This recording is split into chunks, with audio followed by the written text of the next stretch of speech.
Welcome back to the Explanation Pro. Today I'll recap a biographical drama film called 12 Years a Slave. Spoilers incoming. The movie tells the story of Solomon Northrop, an African American who wasn't born into slavery and yet served as a slave for 12 years after being tricked, kidnapped, and sold off as one. The movie starts with a group of African American slaves being taught by the plantation overseer how to harvest the crops. Later on, the slaves follow the overseer's instructions, and they sing a song while they harvest. Later on, during their mealtimers, one of the slaves, Solomon, sharpens one end of a small stick. By night, he uses the stick and tries to write a letter, with it as a pen, but it isn't sharp enough. Frustrated, he knocks the pen off the table. While they sleep, a woman beside him tries to entice him to sleep with her. She takes his hand but he doesn't return her advances. The girl becomes angry at her, turns around, and starts to cry. Solomon then starts to think of his own wife. In a flashback scene, Solomon is seen tuning his violin before he plays for a party.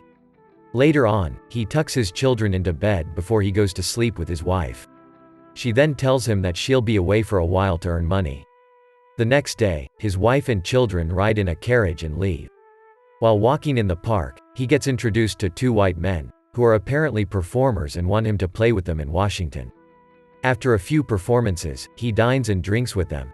He wakes up with his hands and legs chained up. He faintly remembers being sick while his two companions lead him to his room. A man then enters the cell he's now in and he tries to say that he's a free man. The man instead insists that he's a runaway slave from Georgia and eventually beats him with a paddle.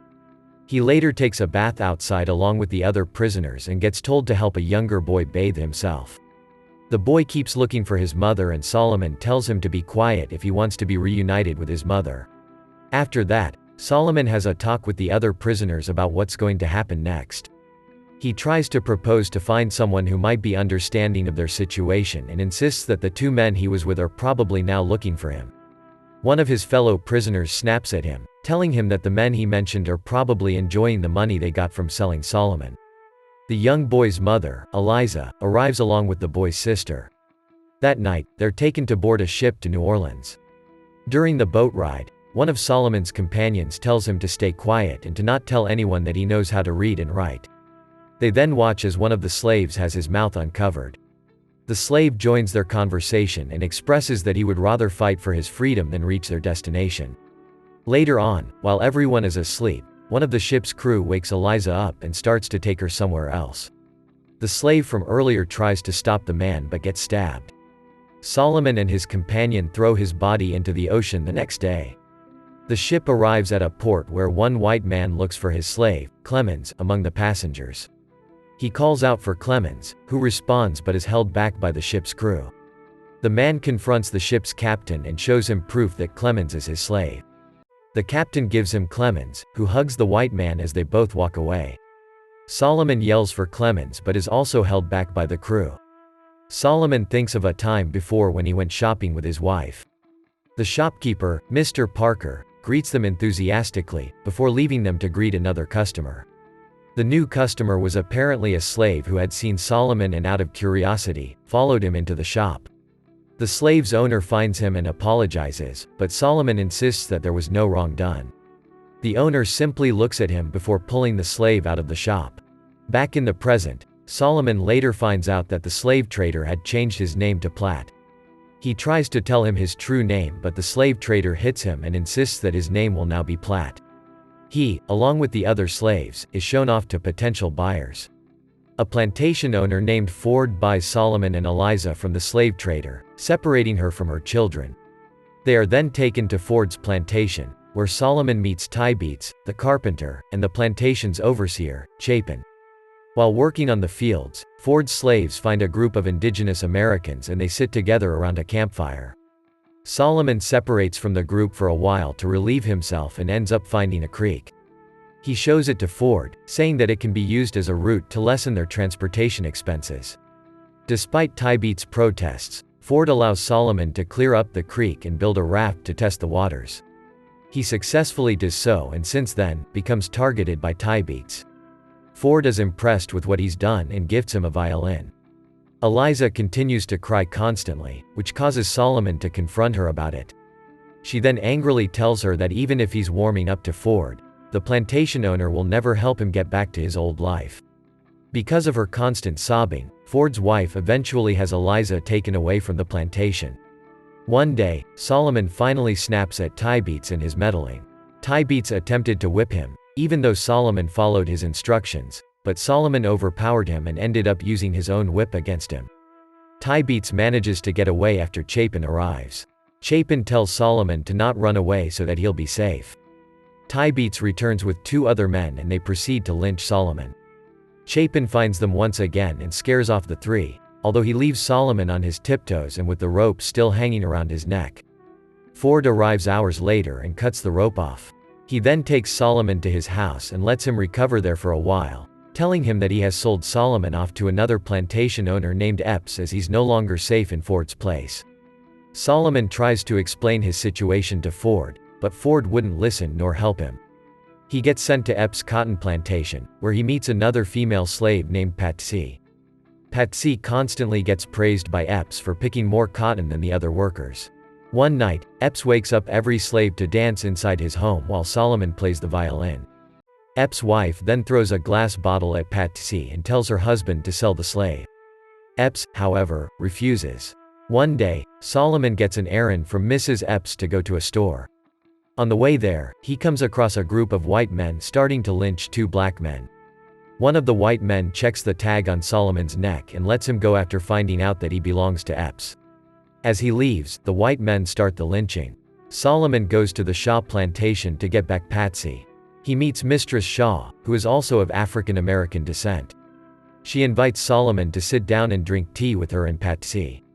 They gossip and talk about how Mistress Shaw was once a slave but had gained her master's affections. She then assures Patsy that the Lord would eventually give Epps what he deserves and tells her to endure the abuse for a while. Solomon and Patsy return back to Epps' plantation. He tells Patsy to ignore Epps and walk forward. Epps notices and chases Solomon around with a knife until Mrs. Epps intervenes and scolds her husband. During one day out for an errand, Solomon steals a piece of paper from the thing he got from the store. Meanwhile, Patsy experiences sexual abuse from Epps, which makes her the subject of Mrs. Epps' physical abuse. Because of this, Patsy asks Solomon to drown her in the creek and end her misery. Solomon refuses to be responsible for that, however.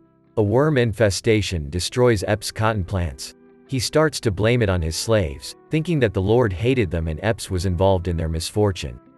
He then leases them to another plantation owner named Turner.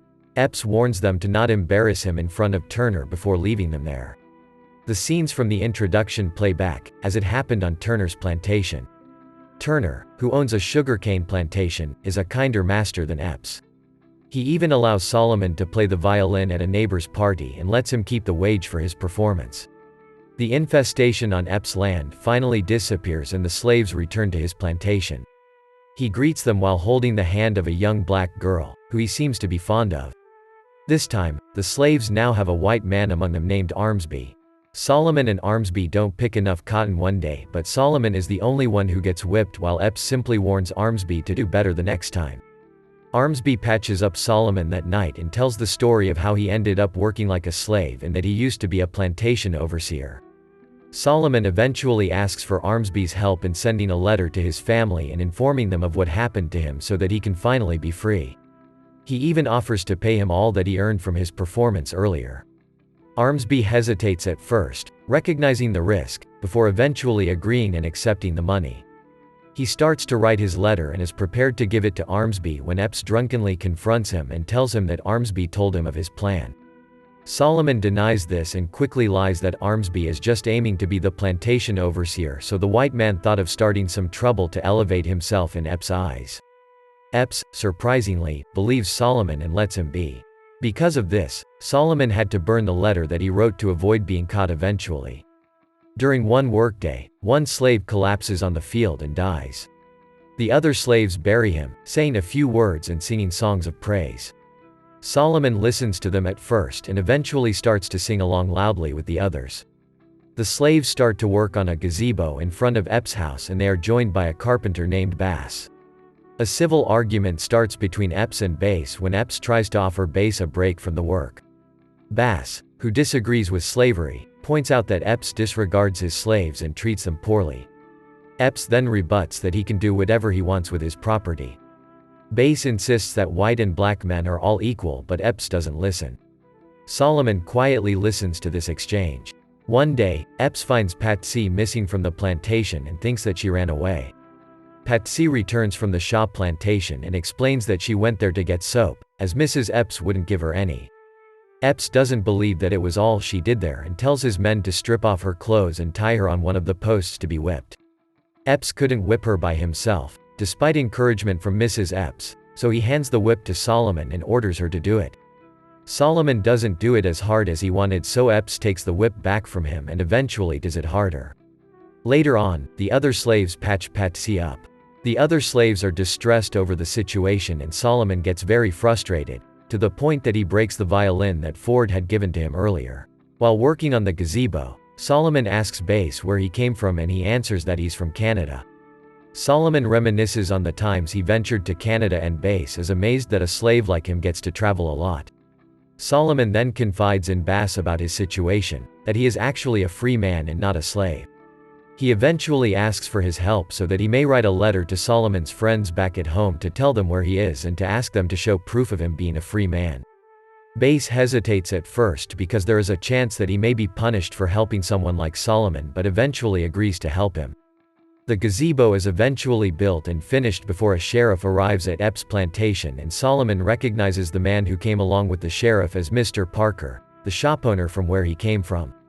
The sheriff then asks him about his own name and his family, confirming his identity. Parker escorts him to the carriage to take him away, all while Epps tries to protest Solomon leaving and threatens to whip him 200 times. Patsy calls after Solomon and they hug for one last time before he leaves on the carriage. The movie ends as Solomon reunites with his now adult children and his wife. His daughter introduces him to her son and his grandson, who is named after him. Thank you so much for watching. If you enjoyed this video, please hit the like button and also subscribe to my channel for more videos like this. See you in the next video.